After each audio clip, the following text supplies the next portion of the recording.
Hello everyone welcome back to my channel. आज आহি গৈছো আপোনালোকৰ সন্মুখত আন এটা ব্লগ লৈ। মোৰ ভিডিঅ'টো আপোনালোকৰ ভাল লাগিলে শেষলৈকে চাবলৈ নাপাহৰিব। আজি বনাম উইন্টাৰ স্পেশাল ভেজ পোলাও আৰু চিকেন। প্ৰথমতে মই চাউলখিনি 1 ঘণ্টাৰ কাৰণে তিয়াই থৈ দিছিলোঁ। লগতে মই গাজৰ আৰু মটৰ বাছি লৈছোঁ।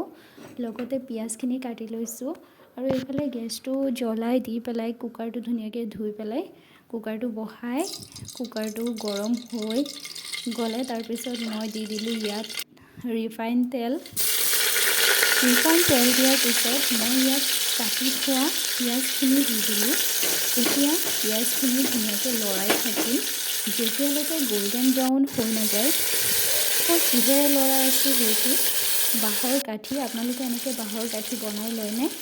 মই এনেকৈ এটা কাঠি বনাই লৈছোঁ। তাৰপিছত মই লগতে বহাই দিছোঁ পানী চচপেন এটাত যাতে সেইখিনি গৰম হৈ থাকে। আৰু এইফালে মোৰ পিঁয়াজখিনি অলপ ভজা হোৱাৰ পিছত মই মটৰ আৰু গাজৰখিনিও দি দিলোঁ লগতে।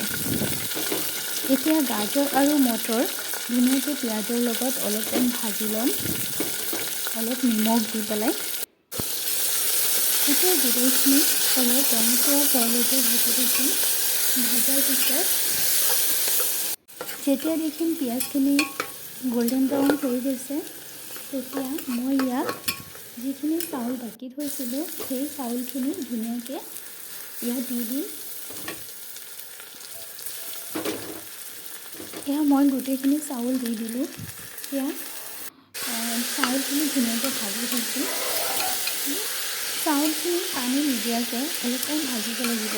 এতিয়া ভজা হোৱাৰ পিছত মই ইয়াত নিমখ দি দিছোঁ আৰু যেতিয়ালৈকে চাউলখিনিৰ পৰা শব্দ ওলাই নাহে চাউল ভজাৰ এটা চাউণ্ড আহিব ফুটকৈ সেইখিনি চাউণ্ড অহাৰ পিছত ইয়াত দি দিব লাগিব পানীখিনি মই 1.5 কাপ চাউল লৈছোঁ। সেই আন্দাজমতে মই ইয়াত দি দিছোঁ 2.5 কাপ পানীখিনি দিয়াৰ সময়ত ৰেকৰ্ড কৰিব পৰা নাই পাহৰি থাকিলোঁ। এতিয়া মই আপোনালোকক কাপটো দেখাই দি আছোঁ কোনটো কাপেৰে মই পানী দিছোঁ আৰু এইখন কাপেৰে মই চাউল লৈছিলোঁ 1.5 কাপ। এতিয়া 2.5 কাপ পানী দি দিছোঁ। এতিয়া পানী দি পেলাই ধুনীয়াকৈ লৰাই দিছোঁ। লৰাই ঢাকনিটো বন্ধ কৰি ল' টু মিডিয়াম ফ্লেমত 2টা হুইচেল আহিব দিম। তেতিয়ালৈকে হৈ যাব পোলাওখিনি। আৰু এইফালে মই চিকেন আলু আৰু মটৰ দি পেলাই অলপ আগতীয়াকৈ বনাই থৈ দিছিলোঁ। চাইছে নহয় চিকেনৰ টেক্সচাৰখিনি কালাৰটো কিমান ধুনীয়া হৈছে। লোকেল চিকেন হয়, মই নিজেই ঘৰত কাটিছিলোঁ। এই মাংসখিনি এতিয়া অলপ গৰম হ'বলৈ দিলোঁ, অলপ ঠাণ্ডা হৈ গ'ল। সেইফালে মোৰ ল'ৰাই খেলি আছে। তাৰ বৰ্তাই গৈছিলে ৱাজত, তাৰ পৰা এয়া তাৰ কাৰণে খেলনাবিলাক আনিছে। সেই খেলনাবিলাক পাই পেলাই তাৰ যে কিমান ফূৰ্তি। এইবিলাক মোক কৈ আছিলে বাৰে বাৰে খুলি দিয়া আম্মা। মই খুলি দিছিলোঁ আৰু সি এইবিলাক লৈ খেলি আছিলে আৰু মোৰ কাৰণেও মিছাল আনিছিলে। সেয়া মই মিছালৰ জুতি ল'লোঁ বহি। তাৰপিছত এইফালে 2টা হুইচেল দিয়াহে মই আহি পেলাই ঢাকনিটো গুচাই দেখিলোঁ পোলাওখিনি ধুনীয়াকৈ হৈ গৈছে। চাইছে নহয় পোলাওখিনি কেনেকুৱা হৈছে। চাউলবিলাক এটাৰ লগত আনটো লাগি ধৰা নাই, ধুনীয়া হৈছে বনোৱা। যেনেকুৱা ভাবিছিলোঁ তেনেকুৱাই হৈছে। আৰু কেতিয়াবা এটা ষ্টাইলত বনাব খোজোঁ হৈ যায় আন কিবা।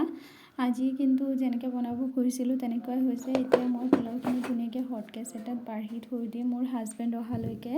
আজি তাৰ কাৰণে স্পেচিয়েল ডিনাৰ বনালোঁ। আৰু এইফালে মই চালাডত কাটি ল'লোঁ গাজৰ, বিলাহী, ধনিয়া পাত আৰু তাৰপিছত সি চালাডৰ লগত চালাড বনাই এনেকৈ নিমখ দি চালাড নবনাই।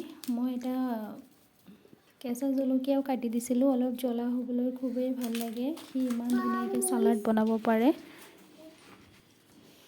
আপোনালোকে এনেকেই এইটো এভাৰেষ্ট জলজিৰা মছলা দি চালাড বনাবচোন, এবাৰ খাই চাব কিমান ধুনীয়া হয়।